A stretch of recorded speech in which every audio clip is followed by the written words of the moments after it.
خا أكنا قابل لها فبلفنا يسني ولين قودنة أول كي هاي أول فودن سنت ديما هاي كنو هاي فتيا جريه تروزا دعوتو دلالا ملافو دافو كنو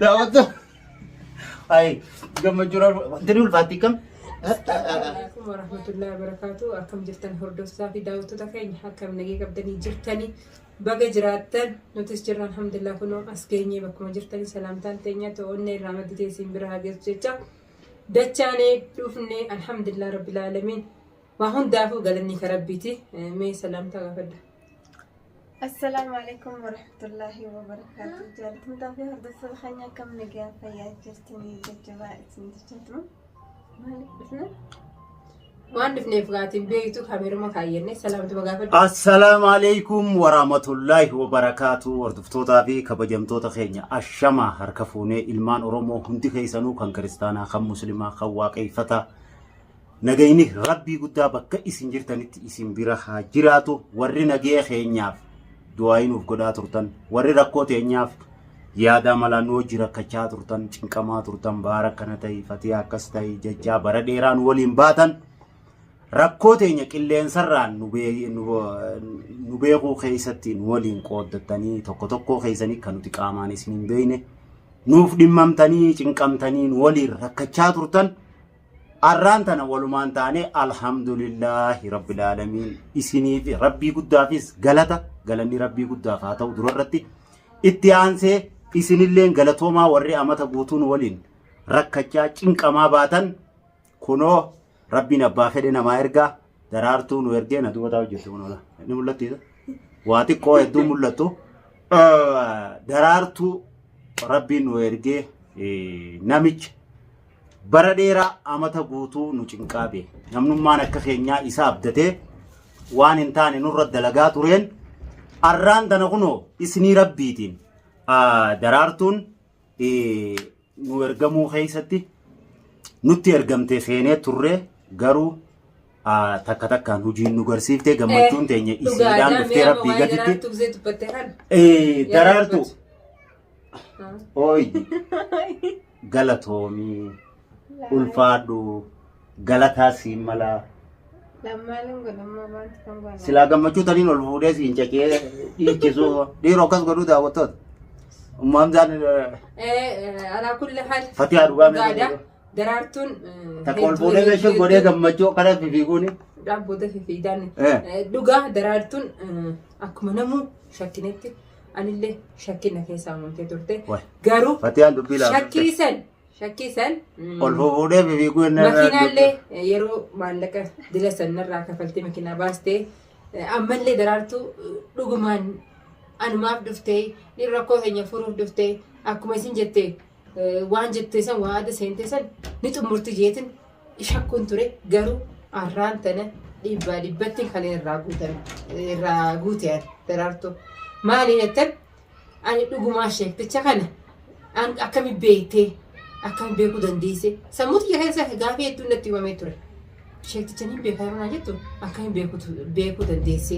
akkam beekuu maltee dhugaadha akka isin naanti tafaasila namticha bakkee inni galu eenyu bira dhufee deema magaalaa kana keessa namni isin arkin hin jiru daraartuun dhugaa dubbachuudhaaf abaluun bira dhufa takka takkatti himte dhugumaa ammas waan san garuu kaleessa eega adeeransii hojii taatee bahar geessitee namticha eega qaban booda ani hedduu daraartu akkan waan ijoolleen beeku garuu galatoomtu alfaatu galanni xiqqaata inshallah nama jazaasillee kafalu galatasillee deebisu dachaa rabbi naa godhu isinillee inshallah akkuma amma jirtutti rabbiin akkanumatti qaceellummaa kanaan haa oofuu jeetin du'aayin godha maal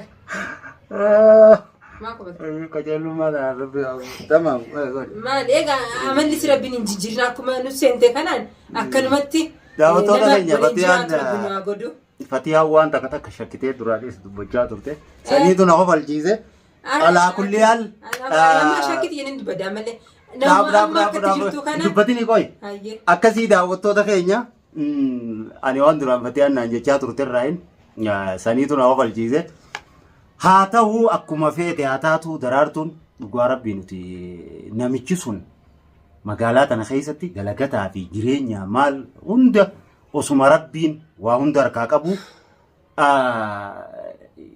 dalagata nu dhoorke jireenya nu dhoorke akkuma yaa'ii goonu malee waan biraa akkan goone waa'ee hojum keessa akkan galle nu dhoorkeeti jireenya keenya jijjiiree bifti teenyaa waggaa kana keessa jijjiiramte. Amma ati haasawaan illee murtee ani raasawaa. Viidiyoolee teenya tamma duraatii fi tammaatu gargari akkumaan nuti jirru bifaa fi jireenyaan illee. Kun hundi rakkoo namichi kun dalagata nu dhoorkee mana nu galcheen haa ta'u alhamdulillaahi wanni sun hundi daraartuun furan. Daraartuu irra deebi'ee anammallee galatoonfachuun barbaada. Daraartuu barbaaduu jira na harkaa fuutee. Dubbii barraade ta duraan sammuu keessa na jirtu na barsiise. Sii miti anuu shakkuun ture.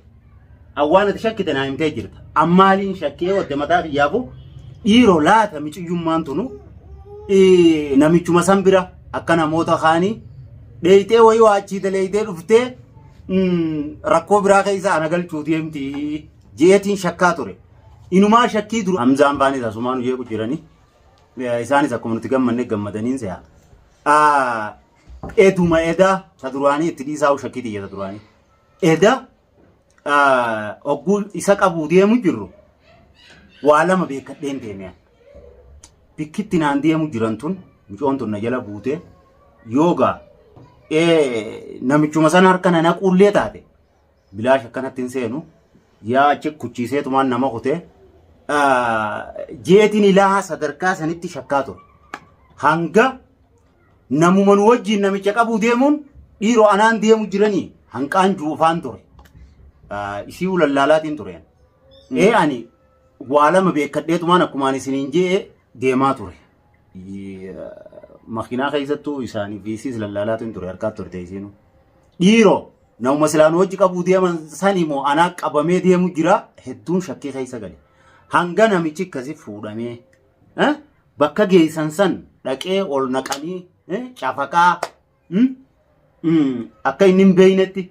Akka inni firraan beekni qabame.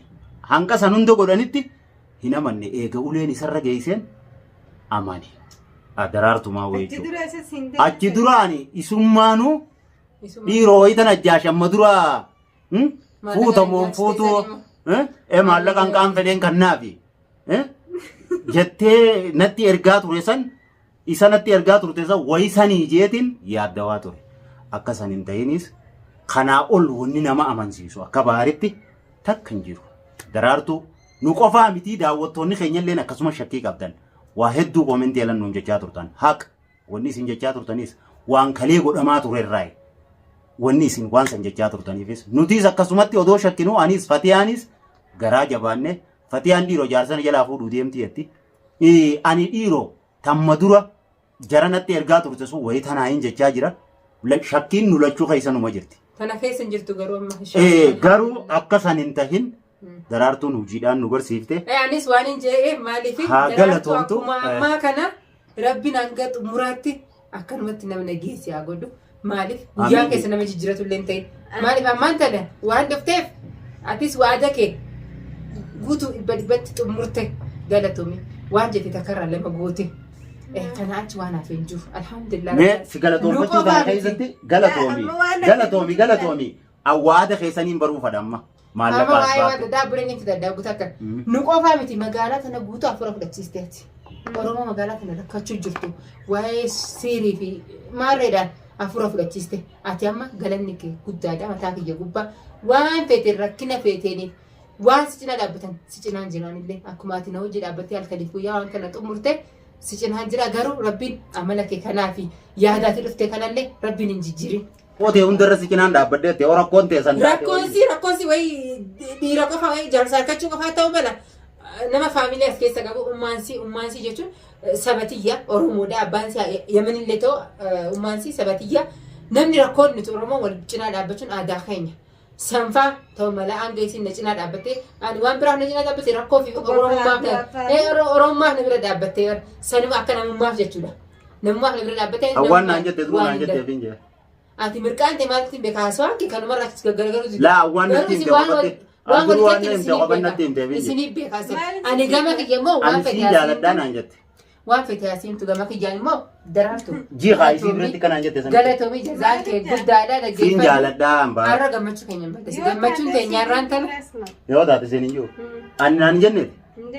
Eh? Indenne. Fatiyaa bira jiiqaa amma Hordoftoonni qophaa'anii keenya akka jaani kitaabni waraabessaa.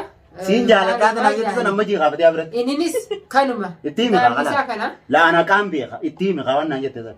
Maaliif inni himatti maal Isin kalee sheekticha si qabsiisu kuttanii waa'ee jaallaasoo kuttan. Hanqasuma dubbatte rakkoosi. Itti himi imma. Garuu hammishaan waan fedhellaa jiru baay'ee fedhu qosaa kee ol keessa godha.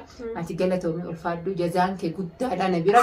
Inshaalla jazaa kellee nama kafalu rabbi naa godhu. Alhamdulillahi rabbil alamin daawwattoota hafuura keenya guddaa galatoomaa na fudhachitanii isinillee beektan. du'aayii nuuf godhaa turtaniif galatoomaadha.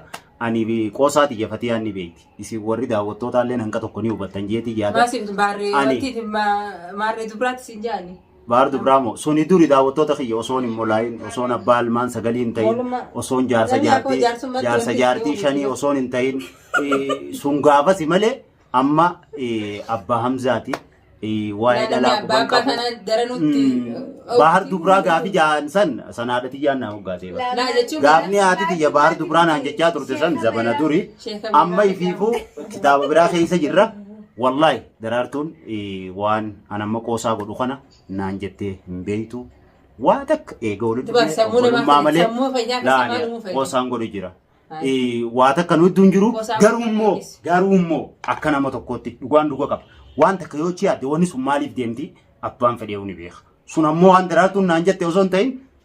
Ati ni yaadde ati sammuu fatiyaa qabdi wal qabdaare duruu yaaddee waan kana Nuumi daawwattoonni keenya hojjaa jiranii sun guyyuma himamtu laalla daawwattoota keenya akkasii gammachuun teenya wal faanatti fufti wal duraa duubaan gammannus gammachuu teenya kunoo ka akkana lafa bal'ifnee isinii waliin qooddannee ol kai hai ol fuudheen siin deddeema hai kunoo hai fatiyaa jirayyee jiruusaa daawwattoota laala meedhaafu daafu kunoo daawwattoota Ay, gammachuun wanti ulfaatti kam? Yoo laalanii jirtu. Wallahi dubbiin tun tabiraa keessa jira. Mirqaanni kee kaarra nagiyaa fi miti sama. Wanti ulfaatti kam? Intalli ulfaattaa kam? Mirqaanni isaa kabiraati. Kabiraati?